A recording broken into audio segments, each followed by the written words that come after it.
हरण को प्रकटे हरि मोहिनी रूप अपार, भक्ति भाव से जो झुके पावे मोक्ष द्वार। हरे कृष्णा।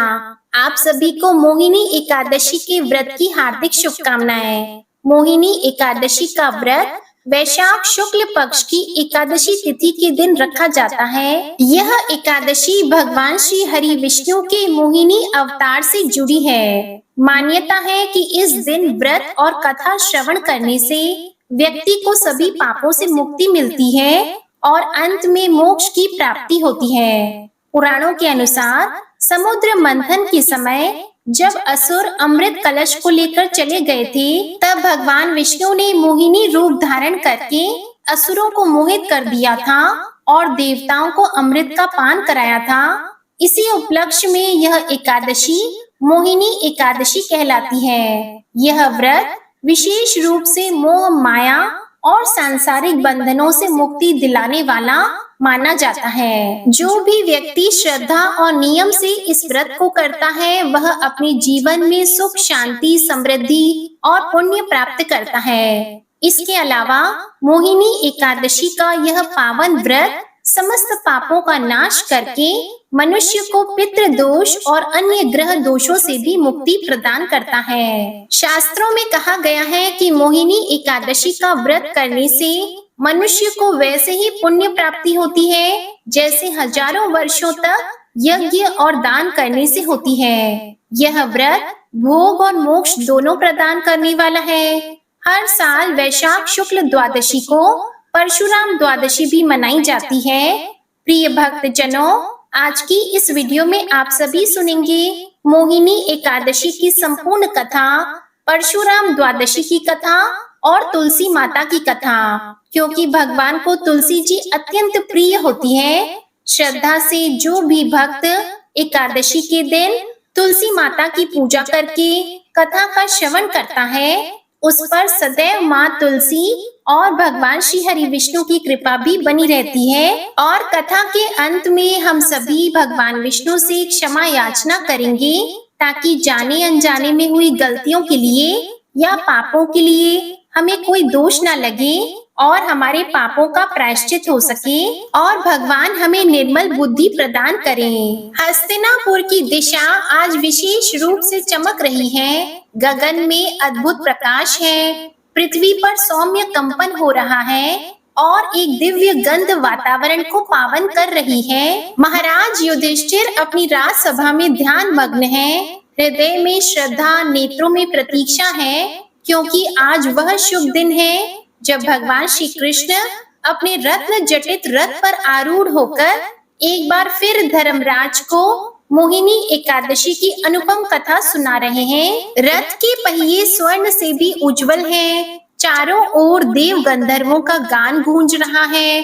प्रभु श्री कृष्ण अपने सौम्य हास्य और तेजस्वी स्वरूप के साथ धर्मराज के द्वार पर पधारते हैं। उनके चरण पड़ते ही भूमि धन्य हो जाती है और वातावरण में दिव्यता की वर्षा होने लगती है। श्री कृष्ण अपनी मधुर वाणी में कहते हैं, राजन, मोहिनी एकादशी का यह व्रत सभी पापों को हरने वाला, मोह और बंधनों को काटने वाला है। इसका पुण्य अतुलनीय है। प्रिय भक्त जनों, इससे पहले कि हम कथा का श्रवण करें, सभी श्रोतागण मिलकर प्रभु श्री विष्णु से प्रार्थना करें, हे नारायण, हमारे दोष को क्षमा करें, हमारी पूजा स्वीकार करें और हमें पवित्र जीवन प्रदान करें। हम सभी की मनोकामनाएं पूर्ण करें और हमें सच्ची भक्ति का वरदान दें। सभी प्रेम से बोलिए श्री लक्ष्मी नारायण भगवान की जय, श्री कृष्ण भगवान की जय। एक समय धर्मराज युधिष्ठिर ने श्रद्धा पूर्वक भगवान श्री कृष्ण से कहा, हे मधुसूदन, वैशाख महीने के शुक्ल पक्ष की एकादशी का क्या नाम है और उसके उपवास को करने का क्या विधान है? कृपा कर यह सब मुझे विस्तार पूर्वक बताइए। तब भगवान श्री कृष्ण कहने लगे, हे धर्मराज, मैं इस विषय में एक पौराणिक कथा सुनाता हूँ जिसे एक समय महर्षि वशिष्ठ जी ने श्री रामचंद्र जी से कहा था। उसे अब मैं तुमसे कहता हूँ, ध्यान पूर्वक सुनो। एक बार की बात है, भगवान श्री राम ने महर्षि वशिष्ठ से कहा, हे गुरु श्रेष्ठ, मैंने जनक नंदिनी सीता जी के वियोग में बहुत कष्ट भोगे हैं, इसलिए अब मेरे कष्टों का नाश भला किस प्रकार होगा। आप मुझे कोई ऐसा व्रत बताने की कृपा करें जिससे मेरे सभी पाप और कष्ट नष्ट हो जाएं। तब महर्षि वशिष्ठ ने कहा, हे श्री राम, आपने लोक कल्याण के लिए बहुत ही उत्तम प्रश्न किया है। आपकी बुद्धि अत्यंत कुशाग्र और पवित्र है। आपके नाम के स्मरण मात्र से ही मनुष्य पवित्र हो जाते हैं। आपने लोक हित में यह बड़ा ही उत्तम प्रश्न किया है। अब मैं आपको एक एकादशी व्रत का महात्म्य सुनाता हूँ। वैशाख मास के शुक्ल पक्ष की एकादशी का नाम मोहिनी एकादशी है। इस एकादशी का उपवास करने से मनुष्य के सभी पाप तथा दुख नष्ट हो जाते हैं। इस उपवास के प्रभाव से मनुष्य मोह के बंधन से मुक्त हो जाता है। इसलिए हे राम, दुखी मनुष्य को इस एकादशी का उपवास अवश्य ही करना चाहिए। इस व्रत के करने से मनुष्य के समस्त पाप नष्ट हो जाते हैं। अब आप इसकी कथा को भी श्रद्धा पूर्वक सुनिए। प्राचीन समय में सरस्वती नदी के किनारे भद्रावती नाम की एक नगरी बसी हुई थी। उसी नगरी में द्युतिमान नाम का एक राजा राज्य करता था। उसी नगरी में एक वैश्य भी रहता था जो धन धान्य से परिपूर्ण था। उसका नाम था धनपाल। वह अत्यंत धर्मात्मा और नारायण भक्त था। उसने नगर में अनेकों भोजनालय, प्याऊ, कुएं, तालाब, धर्मशालाएं आदि बनवाए। सड़कों के किनारे आम, जामुन, केले, नीम आदि के वृक्ष लगवाए जिससे राहगीरों को सुख मिले। उस वैश्य के 5 पुत्र थे, जिनमें सबसे बड़ा पुत्र अत्यंत पापी और दुष्ट था। वह वैश्याओं और दुष्टों की संगति किया करता था। इससे जो भी समय बच जाता उसे वह जुआ खेलने में व्यर्थ कर दिया करता था। वह बड़ा ही अधम था और देवता, पितृ आदि किसी को भी नहीं मानता था। अपने पिता का अधिकतर धन वह बुरे कर्मों में ही उड़ाया करता था। मदिरा पान और मांस खाना उसका हर दिन का कर्म था। जब काफी समझाने बुझाने पर भी वह नहीं सुधरा, तब दुखी होकर उसके पिता, भाइयों और परिवारजनों ने उसे घर से निकाल दिया और उसकी निंदा करने लगे। घर से निकाले जाने के बाद अब वह अपने आभूषणों और वस्त्रों को बेच बेचकर अपना गुजारा करने लगा। धन नष्ट हो जाने पर वैश्याओं तथा उसके दुष्ट साथियों ने भी उसका साथ छोड़ दिया। जब वह भूख प्यास से व्यथित हो गया, तब उसने चोरी करने का विचार किया और रात में अब वह लोगों के घर में चोरी कर करके अपना पेट पालने लगा। लेकिन एक दिन वह पकड़ा गया, किंतु सिपाहियों ने वैश्य का पुत्र जानकर उसे छोड़ दिया। जब वह दूसरी बार फिर से पकड़ा गया, तब सिपाहियों ने भी उसका कोई लिहाज नहीं किया और राजा के सामने प्रस्तुत करके उसे सारी बात बताई। तब राजा ने उसे कारागार में डलवा दिया। कारागार में राजा के आदेश से उसे बहुत कष्ट दिए गए और अंत में उसे नगर छोड़कर जाने को कह दिया गया।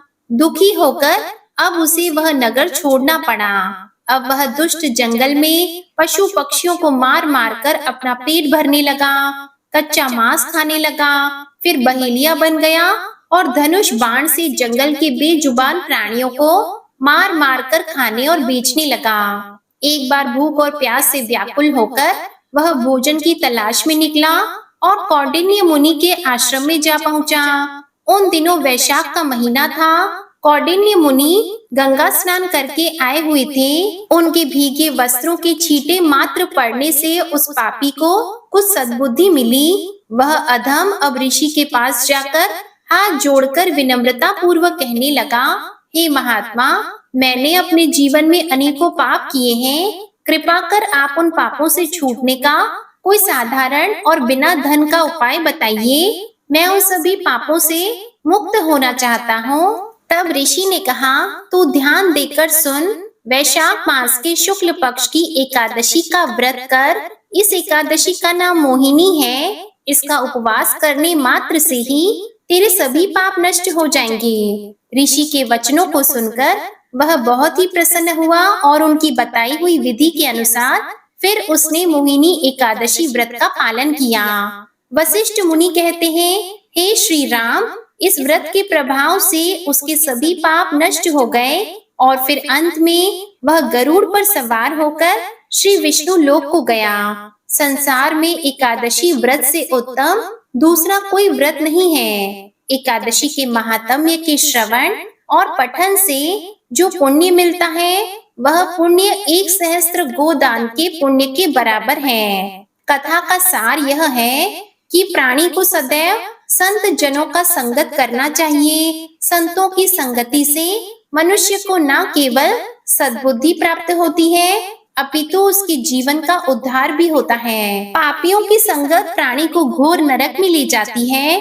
देवताओं या फिर मानवों पर जब जब कोई विपत्ति आई भगवान ने किसी न किसी अवतार में आकर उनका कष्ट दूर किया है। ऐसे ही एक विपत्ति देवताओं पर भी आई थी। स्थिति ऐसी थी कि अगर भगवान सहायता न करते तो दानव अमर हो जाते और संसार के स्वामी बन जाते। लेकिन इस बार भी जगत के पालनहार श्री हरि विष्णु ने संसार के प्राणियों की रक्षा की। इस बार वैशाख मास के शुक्ल पक्ष की एकादशी तिथि को भगवान श्री विष्णु ने मोहिनी अवतार धारण किया। इस कारण इस दिन को मोहिनी एकादशी के रूप में मनाया जाता है। पौराणिक कथाओं के अनुसार जब देवताओं और असुरों ने मिलकर समुद्र मंथन किया तो उसमें से बहुत ही बहुमूल्य पदार्थ प्राप्त हुए। इनमें वह अमृत कलश भी था जिसे भगवान धन्वंतरी अपने हाथों में लेकर प्रकट हुए थे। अमृत को देखकर असुरों में उसे पाने की होड़ मच गई। वह देवताओं से अमृतत्व का अधिकार छीनना चाहते थे। इसे लेकर असुरों ने देवताओं से विवाद शुरू कर दिया और उनसे अमृत कलश छीन लिया। इससे सभी देवता घबरा गए क्योंकि अगर असुर अमृत पी लेते तो वे सदा सदा के लिए अमर हो जाते और संसार पर अत्याचार करते। ऐसे में एक बार फिर भगवान विष्णु ने अवतार लिया और धरती को दानवों से बचाया। भगवान इस बार सुंदर मोहिनी रूप धर कर आए। उनके दिव्य स्वरूप को देखकर समस्त संसार मोहित हो गया। तो भला दानव उनके सम्मोहन से कैसे बच पाते। मोहिनी रूप में अवतरित हुए भगवान श्री विष्णु ने असुरों को अपनी बातों में उलझाकर उनसे अमृत कलश ले लिया। भगवान ने देवताओं और असुरों को बारी बारी खुद के हाथों से अमृत पिलाने का लालच दिया। दानव इस लालच में आ गए और मोहिनी का कहा मानने को तैयार हो गए। भगवान विष्णु के एकमात्र स्त्री अवतार मोहिनी का जादू दानवों पर ऐसा चला कि वह अपनी सुध बुध खो बैठे। तब श्री हरि ने मोहिनी अवतार में सभी देवताओं को अमृत पान करा दिया और तब तक दानवों को अपने रूप मोहिनी में उलझाए रखा। तभी एक दानव को इस बात का पता चल गया और उसने छल से अमृत पान कर लिया। इस राक्षस को सूर्य और चंद्र देव ने पहचान लिया, लेकिन तब तक वह अमृत पी चुका था। इसलिए जब भगवान विष्णु ने सुदर्शन चक्र से उसका सिर और धड़ काट दिया तो भी उसकी मृत्यु नहीं हुई। 2 भागों में बटे इसी अमर दैत्य को आज समस्त संसार राहु और केतु के नाम से जानता है। पुराणों में एक और मोहिनी की कथा भी है। एक समय भस्मासुर नाम का दुष्ट राक्षस संसार पे अपना राज्य करने के लिए भगवान शिव से शक्तियां प्राप्त करना चाहता था। इसलिए उसने भगवान शिव की घोर तपस्या की। भस्मासुर की तपस्या से प्रसन्न होकर भगवान शिव उसके सामने प्रकट हुए और वर मांगने को कहा। भस्मासुर ने भी अन्य दानवों की तरह अमरता का वरदान मांगा, लेकिन भगवान शिव ने उसे इस वरदान को छोड़कर अन्य कुछ भी मांगने को कहा। तब उसने हमेशा जीवित रहने के इरादे से ऐसी शक्ति मांगी कि जिसके सिर पर वह हाथ रख दे वह वहीं भस्म हो जाए। भगवान शिव ने उसे यह वरदान दे दिया। तब भस्मासुर ने भगवान पर ही अपनी शक्ति को आजमाना चाहा। भस्मासुर भगवान शिव को ही भस्म करने के लिए आगे बढ़ा तो भगवान शिव वहां से भाग गए। भस्मासुर शिवजी का पीछा करने दौड़ा। शिवजी के भस्मासुर की आंखों से ओझल हो जाने के बाद भगवान विष्णु सुंदर मोहिनी रूप धारण करके उसके सामने प्रकट हो गए। उसे देखकर भस्मासुर ने शिवजी का पीछा करना छोड़ दिया। वह मोहिनी पर मोहित हो गया और विवाह का प्रस्ताव दिया। तब मोहिनी ने उसके सामने नृत्य प्रतियोगिता में बिल्कुल उसके जैसा नृत्य प्रस्तुत करते हुए प्रसन्न करने की शर्त रख दी। यह बात भस्मासुर ने स्वीकार कर ली। जब मोहिनी और भस्मासुर नृत्य कर रहे थे, तब भस्मासुर पूरी तरह नृत्य में खो गया। मोहिनी जैसा नचाती थी, वह भी वैसा ही नाचता रहा। तभी मोहिनी रूप धारण किए भगवान विष्णु ने अपने सिर पर हाथ रख दिया।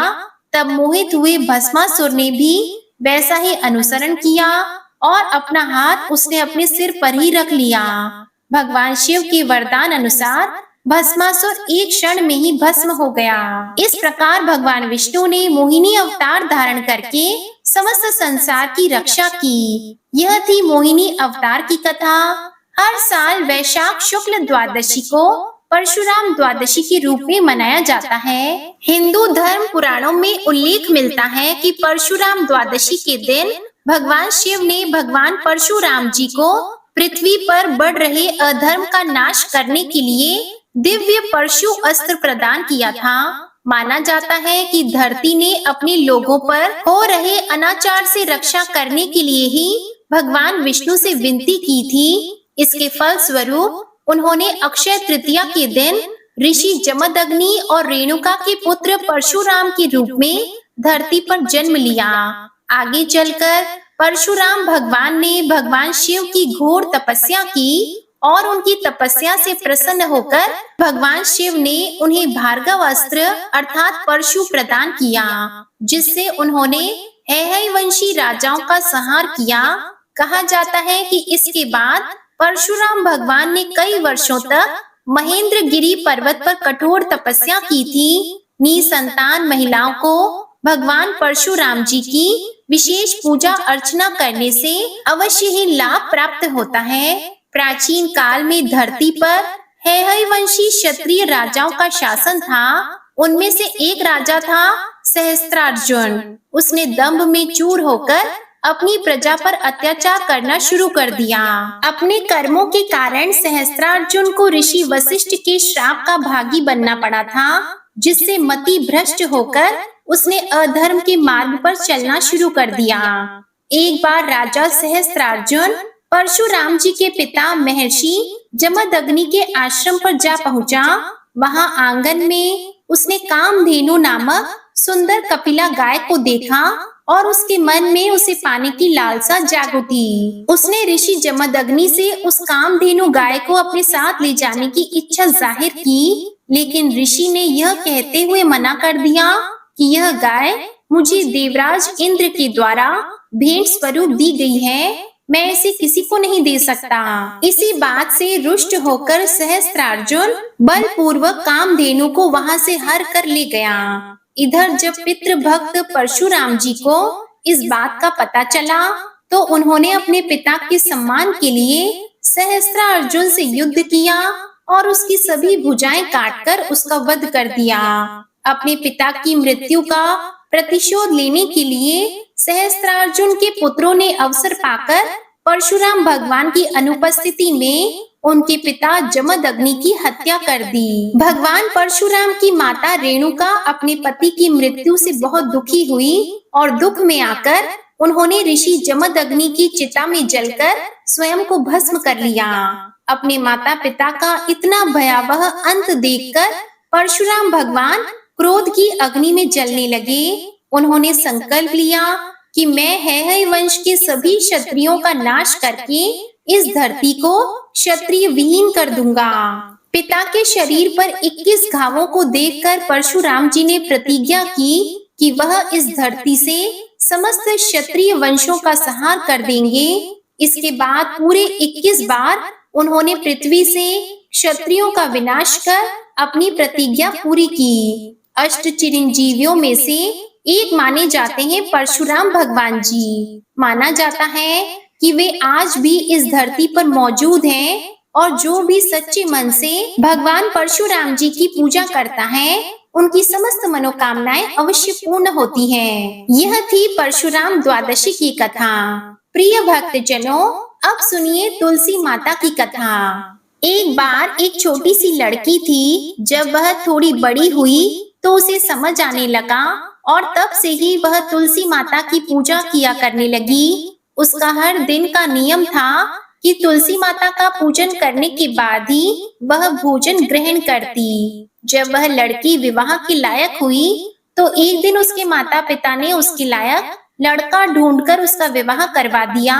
लड़की को उसके माता पिता ने दहेज में तुलसी का एक गमला भी दिया, क्योंकि वे जानते थे कि उनकी बेटी को तुलसी पूजन कितना प्रिय है और वे बिना तुलसी के पूजन किए कुछ भी नहीं खाती थी। ससुराल में अब वह लड़की हर दिन सुबह उठते ही पूजा करती। तुलसी की पूजा के बाद खाना खाने बैठती। उसकी दो जेठानियां भी थीं। वे दोनों उसको इस तरह पूजा करता देखती तो खूब मजाक उड़ाती कि बड़ी नियम धर्म वाली बनती है। उन दोनों को उस लड़की से बहुत ईर्ष्या भी होती थी, इसलिए अक्सर वे दोनों तुलसी जी का गमला छुपा दिया करती। वह लड़की बड़ी मुश्किल से ढूंढ कर वह गमला लाती, अच्छे से साफ करती और फिर पूजा करती और उसके बाद कुछ खाती थी। आए दिन उस लड़की की जेठानियां उसे सताने लगी और गमला छुपा दिया करती। किसी तरह से ढूंढ ढांड कर वह तुलसी का गमला लाती और फिर पूजा करती। एक दिन तो उसकी जेठानियों ने क्या किया कि तुलसी का वह गमला ही दूर फेंक दिया। लड़की ने घर में आसपास उस गमले को खूब ढूंढा, लेकिन गमला वहाँ होता तब तो मिलता ना। वह गमला मिला ही नहीं। ढूंढ ढूंढ कर वह लड़की बहुत ही परेशान हो गई, इतना दुखी हो गई कि जब उसने तुलसी जी की पूजा ही नहीं की तो उसने खाना भी नहीं खाया, क्योंकि उसका रोज का नियम जो था, अब जब नियम टूटा तो वह बहुत उदास हो गई। उस लड़की की सच्ची भक्ति देखकर इधर तुलसी माता उस पर बहुत ही प्रसन्न हुई और उसके कमरे में अचानक तुलसी माता का गमला प्रकट हो गया। अगले दिन सुबह जब वह लड़की सोकर उठी तो उसने क्या देखा कि उसकी चारपाई के चारों कोनों पर तुलसी माता का गमला आ गया है। अब तो यह देखकर लड़की बहुत खुश हो गई और सोचने लगी कि अब तो मेरी तुलसी माता को कोई चुरा नहीं सकेगा, कोई तुलसी का गमला छुपा नहीं सकेगा। पूजा करने के लिए भी मुझे अब कहीं और नहीं जाना पड़ेगा। अब तो मेरी तुलसी माता को कोई फेंक भी नहीं सकेगा। यह सोचकर बहुत खुश हो गई और जल्दी से उठकर उसने स्नान किया और तुलसी माता की पूजा कर ली। पूजा करने के बाद जब वह खाना खाने बैठी तो उसकी जेठानियां उसका मजाक उड़ाने लगी, कहने लगी, लो देवरानी का नियम धर्म पूरा हो गया। दरअसल उन्होंने ऐसा इसलिए कहा क्योंकि उन्होंने तो जानबूझकर तुलसी का गमला बहुत दूर फेंक दिया था और उन्हें यह लग रहा था कि देवरानी ने आज तुलसी की पूजा नहीं की और बिना पूजा किए ही खाना खाने बैठ गई। तब दोनों जेठानियां देवरानी को ताना देते हुए कहने लगी, हो गया तुम्हारा नियम धर्म पूरा, कर ली तुमने तुलसी माता की पूजा। तो देवरानी धीरे से बोलने लगी, हाँ मैंने पूजा कर ली। जेठानियां कहने लगी, अरे कहाँ से कर ली पूजा, गमला तो हमने फेंक दिया था। ऐसा कहकर जेठानियां हंसने लगी तो देवरानी कहने लगी कि देख लो मेरे कमरे में खाट पर तुलसी जी लगी हुई है। अंदर जाकर जेठानियों ने देखा तो बहुत शर्मिंदा हुई और बोली, देवरानी तुम्हारी भक्ति में बहुत सच्चाई है, हमने तुम्हें बहुत परेशान किया, हमें क्षमा कर दो। तब भोली भाली देवरानी ने अपनी जेठानियों को क्षमा कर दिया और तब से देवरानी और जेठानी मिलकर तुलसी जी की पूजा करने लगी और उनके घर में सुख समृद्धि के भंडार भर गए और उनके सभी दुख दूर हो गए। हे तुलसी माता, जैसी निर्मल बुद्धि आपने जेठानियों की और जैसे उन सबके घर में सुख समृद्धि के भंडार भरे, वैसे ही इस कथा को कहने और सुनने वाले सभी भक्तों के घर में भरना।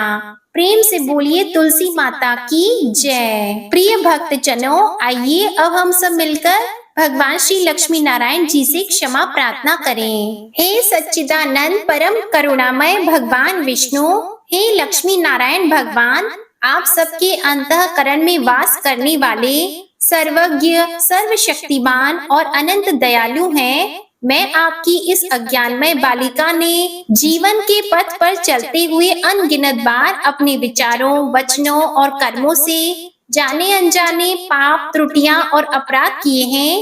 हे प्रभु, कभी किसी के साथ कटु व्यवहार किया, कभी अहंकार में कुछ ऐसा बोल गई जो आपकी मर्यादाओं के विरुद्ध था, कभी क्रोध आया, कभी मोह ने भरमाया और कभी लोभ ने मुझे आपके पद से डगमगाया।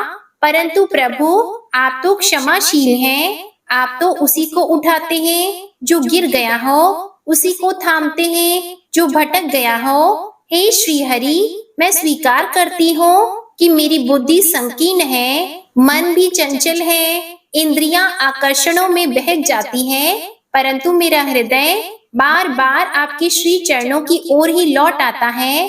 हे प्रभु, मैं आपकी शरण में हूँ। आपके बिना कोई मेरा सहारा नहीं, कोई गति नहीं। मुझ में यदि कोई गुण है तो वह आपके चरणों की भक्ति है। मुझ में यदि कोई शक्ति है तो वह आपके नाम का स्मरण है। आपकी कृपा के बिना मैं कुछ भी नहीं। इसलिए हे करुणा सिंधु, कृपया मुझ पर दृष्टि डालिए, मेरे समस्त पापों को क्षमा कर दीजिए, मुझे अपनी भक्ति में दृढ़ बनाइए और अपने प्रेम में बांध लीजिए। मैं ना योग जानती हूँ, ना यज्ञ, ना तप, ना व्रत। मैं तो केवल एक बात जानती हूँ कि आप मेरे हैं और मैं आपकी हूँ। यही संबंध मेरी आत्मा की अंतिम पहचान है। सभी भक्तजन मिलकर प्रेम से बोलिए, जगत के पालनहार श्री विष्णु भगवान की जय। अब आप सुनिए तुलसी माता की आरती। तुलसी महारानी नमो नमो,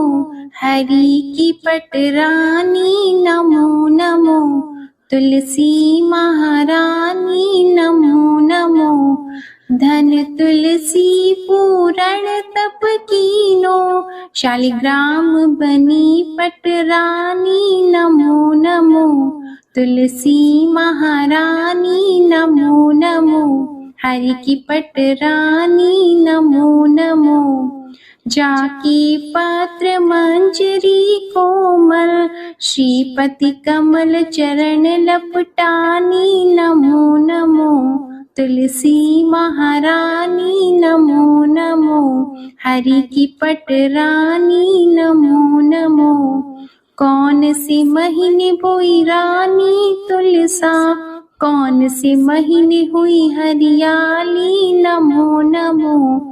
कौन से महीने हुई तेरी पूजा, कौन से महीने हुई पटरानी नमो नमो। तुलसी महारानी नमो नमो, हरि की पटरानी नमो नमो। आषाढ़ मास में बोई रानी तुलसा, सावन मास में हुई हरियाली नमो नमो। तुलसी महारानी नमो नमो। कार्तिक मास में हुई तेरी पूजा, मंगसिर मास में हुई पटरानी नमो नमो। तुलसी महारानी नमो नमो। धूप दीप नैवेद्य आरती, पुष्पन की वर्षा बरसानी नमो नमो। तुलसी महारानी नमो नमो। 56 भोग 3600 व्यंजन, बिन तुलसा हरि एक न मानी नमो नमो। तुलसी महारानी नमो नमो। जो तुलसी को सवेरे गाए, श्री कृष्ण के दर्शन पाए नमो नमो। तुलसी महारानी नमो नमो। जो तुलसी को दोपहर में गाए, खीर खांड का भोग लगाए नमो नमो।